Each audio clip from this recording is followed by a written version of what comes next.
Notre fête nationale, symbole de ce qui nous rassemble au-delà de nos différences, se tient cette année sous le signe de la communion religieuse en ces temps bénis de jeûne et de carême. Voilà ce qui nous rappelle l'héritage des anciens, hommes de foi et de courage, qui ont bravé l'hostilité coloniale et sa prétendue mission civilisatrice et se sont donnés corps et âme pour former, éduquer et guider afin que nous soyons ce que nous sommes aujourd'hui. Une nation libre, ancrée dans ses valeurs spirituelles et socio-culturelles et pratiquant son vivre ensemble dans la diversité et l'harmonie. Nous devons respect et protection à ce legs ancestral, fondement essentiel de notre modèle de société. Je rends hommage à nos résistants et à nos héros qui, aux heures sombres de l'esclavage et de la colonisation, ont livré la bataille de l'honneur et refusé, au péril de leur vie et de leur liberté, que le destin de notre peuple soit scellé dans la servitude et l'aliénation. Ce souvenir du passé nous renseigne sur la chance que nous avons de vivre libre et de transmettre à nos enfants le désir ardent de liberté et de responsabilité inhérente à la dignité d'un peuple. La fête de l'indépendance est aussi un exercice mémoriel en souvenir des sacrifices immenses de nos anciens combattants pour la défense du monde libre. Je vous salue avec respect et affection, chers anciens combattants. Le souvenir de vos sacrifices restera toujours gravé dans notre mémoire collective. Demain, notre jeunesse et nos armées, forces vitales de la nation, seront aussi à l'honneur. À vous, officiers, sous-officiers et militaires du rang, je renouvelle ma confiance et mon soutien. Je salue la mémoire de vos défunts frères d'armes et réitère à leurs familles ma solidarité et ma compassion. Aux blessés parmi vous, j'adresse mes vœux de prompt rétablissement. Au nom de la nation, je vous redis notre satisfaction et notre fierté. Je salue votre fidélité à la symbiose armée-nation. Votre attachement aux valeurs de la République et des institutions et vos qualités professionnelles dans la conduite de vos missions au service de la nation et de la paix dans le monde. Le métier difficile des armes que vous avez choisi est devenu encore plus complexe et plus risqué en ces temps où les menaces sont plus diffuses, plus nombreuses et plus imprévisibles. C'est pourquoi, face à la montée des périls, nous poursuivons la sécurisation du territoire national avec l'implantation de nouvelles unités jusque dans les zones les plus excentrées afin de mieux affirmer la souveraineté de l'État et assurer la sécurisation des personnes et des biens. S'agissant de la gendarmerie nationale, de nouveaux escadrons de surveillance et d'intervention ont été créés dans 12 localités. Saraya, Bignona, Sédhiou, Koungheul, Ranérou, Ndioum, Podor, Kaffrine, Fatick, Mbour, Keur Massar et Diamniadio. Quant à la police nationale, elle s'est dotée de 10 nouveaux commissariats aux Parcelles Assainies, unité 15, Golfe Sud, Diamaguène Sicap Mbao, Rufisque Est, Yeumbeul Comico, Zac Mbao, Thiaroye, Linguère, Nioro du Rip, Koungheul et prochainement à Keur Massar. Ces efforts sont renforcés par la modernisation des moyens d'investigation et le relèvement des effectifs afin que nos forces de défense et de sécurité restent toujours à la hauteur de leur mission régalienne et des tâches civilo-militaires qui leur sont confiées, comme la préservation des ressources naturelles, thème de la fête de l'indépendance cette année. En effet, la protection de nos ressources naturelles reste au cœur des priorités de notre souveraineté, avec la raréfaction des ressources, les pillages et trafics illicites de tout genre et la nouvelle vocation minière, pétrolière et gazière de notre pays. C'est pourquoi je tiens à la poursuite des plans d'équipement de nos forces de défense et de sécurité pour qu'en tout temps et en tout lieu, elles gardent l'ascendant et soient prêtes à la riposte. Mes chers compatriotes, dans mon message pour le Nouvel An, je vous ai entretenu de nos programmes et projets de développement économique et social, y compris l'état d'exécution de nos chantiers d'infrastructures indispensables à la réalisation de nos objectifs d'émergence.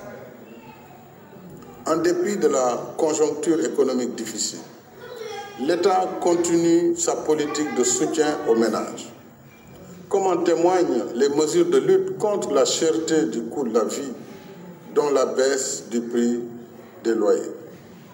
En même temps, tous nos chantiers d'infrastructure restent actifs, aussi bien en milieu urbain que rural, conformément à notre politique de développement dans la justice sociale et l'équité territoriale. Ainsi, après les autoponts de Yoff, Keur Gorgui, Saint-Lazare, Lobat Fall et Keur Massar, celui de Cambérène et le pont de Marsassoum ont été mis en service.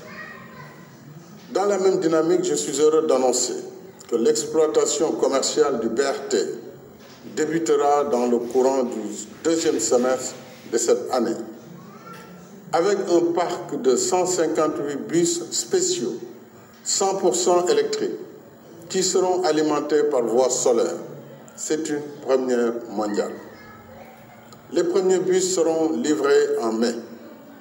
Le BRT permettra de transporter plus de 300 000 passagers par jour, sans pollution, avec Internet à bord et dans les meilleures conditions de confort et de régularité, comme le TR.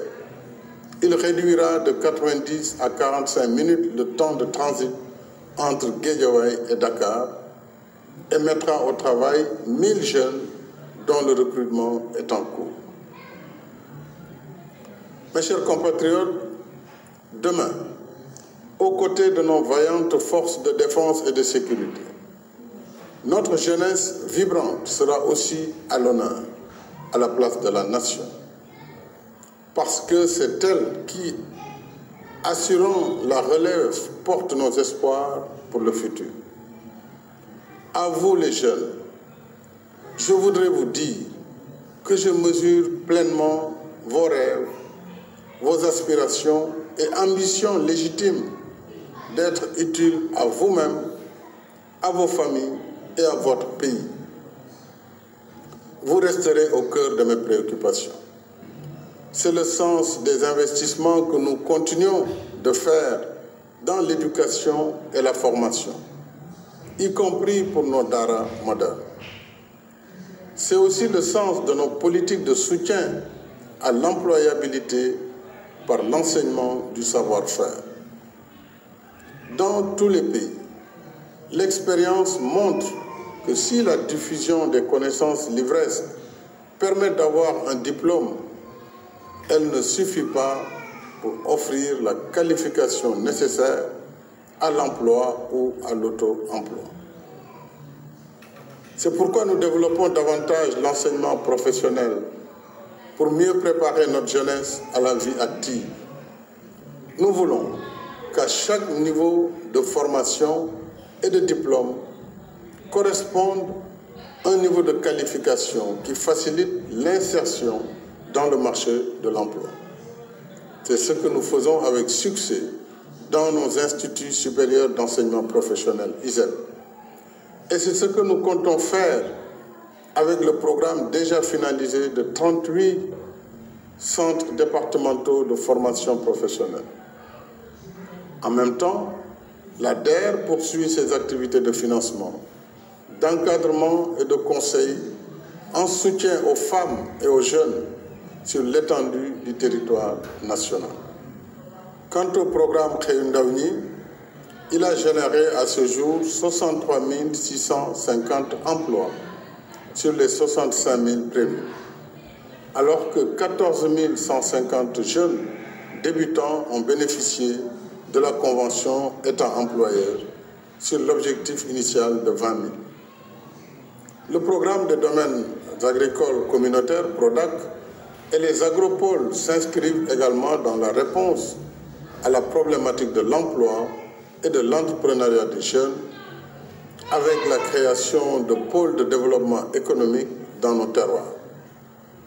Nous ferons encore plus pour l'emploi des jeunes avec l'exploitation prochaine de nos ressources gazières et pétrolières. Ainsi, en collaboration avec nos partenaires, l'Institut national du pétrole et du gaz a formé 78 ingénieurs et techniciens déjà opérationnels. D'autres sont en cours de formation. En outre, à la faveur de la loi sur le contenu local, j'engage notre secteur privé national à investir davantage dans la chaîne de valeur de la filière gazière et pétrolière afin de créer de nouvelles opportunités d'emploi et d'activités génératrices de revenus pour nos jeunes. Je me réjouis de pouvoir échanger sur ce point et sur d'autres avec les dirigeants des organisations patronales au cours de l'audience que je leur accorderai dans les prochains jours. Ce soir, je voudrais aussi saluer et encourager nos 32 500 jeunes agents recenseurs engagés pour les opérations du 5e recensement général de la population et de l'habitat, prévu du 15 mai au 15 juin, afin d'actualiser nos données démographiques et statistiques. Mes chers compatriotes, la fête de l'indépendance qui marque notre liberté retrouvée nous rappelle en même temps l'histoire qui nous lie et nous oblige à bâtir sur la terre de nos ancêtres l'héritage que nous devons laisser à nos enfants. Chacun de nous en porte la responsabilité. Dès lors, il nous revient de puiser à la source des anciens la sagesse qui inspire le dialogue et la concertation pour surmonter nos différences afin de rester la nation sénégalaise qui nous rassemble et nous ressemble. Une nation de coexistence pacifique où le sort de chacun dépend de celui de son prochain, parce que nous sommes une seule et même famille. Dans cet esprit, je reste ouvert au dialogue et à la concertation avec toutes les forces vives de la nation dans le respect de l'état de droit et des institutions de la République pour un Sénégal uni, un Sénégal de paix, de stabilité et de cohésion nationale. Vive le Sénégal!